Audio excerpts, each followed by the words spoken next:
Hello everyone. Yeah, today we are here again to discuss, to make an analysis of the chapter 5 of Smarter, Faster, Better by Charles Duhigg. We discussed chapter 1, motivation. We've linked it to chapter 2, the theme, to the chapter 3, focus, the chapter 4, goal setting, and now the chapter 5, which is managing others. Today, this analysis, according to this book, is it pictures organizational structure, and it will be very good for startups to be able to go through this chapter. This chapter is majorly a blueprint for startups on how to go about things, what model, what culture they should uh, use in the organization to boost up the morals of their employee, how to build their trust in the mind of the employees, and how to maximize the productivity of the employee. Now, there, there are five cultures. All organizations in the world are using one of these five structures. So there are five structures organizations of the world use. Uh, the number one, the number one is the star structure. The number two is the engineering structure. The number three is the bureaucratic structure. Number four is the autocratic structure. Both are similar. And number five is the commitment structure.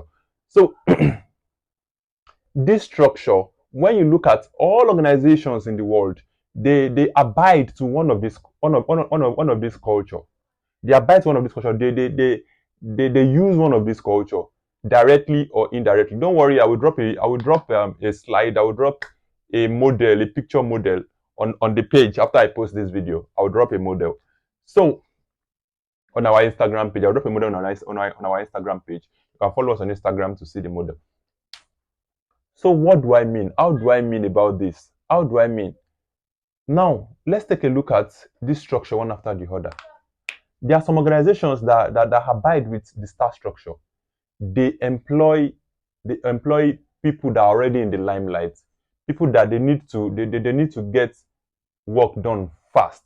Like all this venture marketing, they indulge with the star with the star culture. They indulge with the star culture. And do you know the disadvantage of the star culture? The disadvantage is they always tend to have this internal rivalry, because everybody in the star cultural organization want to be a star, want to shine.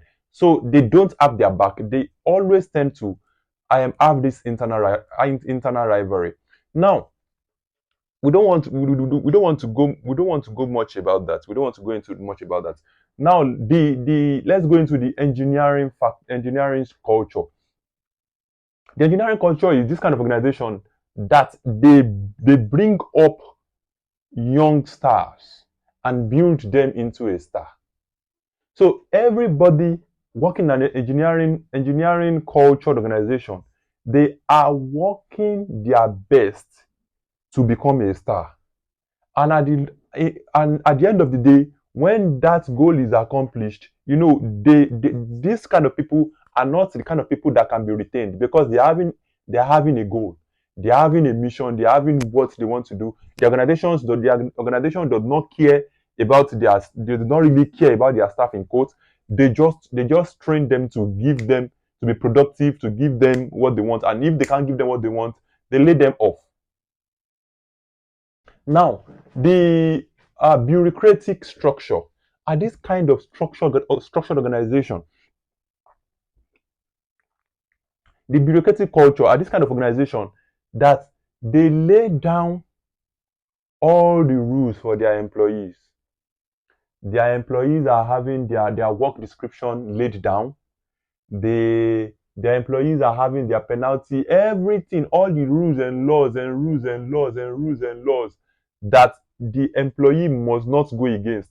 Any rule you can think of, all those kind of categories of people, all the kind of culture are in the bureaucratic structure. Now, the autocratic structure is the same as the bureaucratic structure. The only difference is that the autocratic structure work for one person, just like a sole proprietor. They work for one person. If you do if you want to, if you really want to get paid, then you must do it the way I want it. So there is no way, there is no how the decision of their employees matter. Now, and now let's go to the commitment structure. The commitment structure is a kind of organization that employee will tend to work with for their whole life. Like, it's a very surprising thing that an employee will start in the with the commitment culture organization, and we retire there. Why? Number one, because they got each other's back. The organization are having the interest of their employees in mind. So even if the employee sees a better paying job, they tend not to leave. Why? Because this kind of commitment, the kind of commitment culture organization, they have this system that train their employees. They have this system that spend money on their employees' improvement. What they really care about is that they care about the quality of the organization. So don't be surprised. Don't be surprised. For example, when all companies are having a downtime, and all companies are laying off their employees, it will never happen in a commitment organization. It will never happen in a commitment organization. Why? Because they will rather cut off the salary of their top 60 employees, top 60 management. They will cut the salary of their and retain all their employees till the crisis is over. That's the kind of commitment. So we've looked at all the organization structures listed in this book. Now, for if you want to really read about more details, you can get the book Smarter, Faster, Better, and study it. Like for startups, for entrepreneurs, you really need to get that book. Study the chapter 5, managing others. And the another key factor in the commitment organization is that the voices of their employees matter. They give their employees the ability to make decisions, unlike other cultures that we've mentioned earlier. Other cultures will they don't really give their employees the voice. All they want is that they give them what they want to be done, and they expect them to follow it solely and achieve that.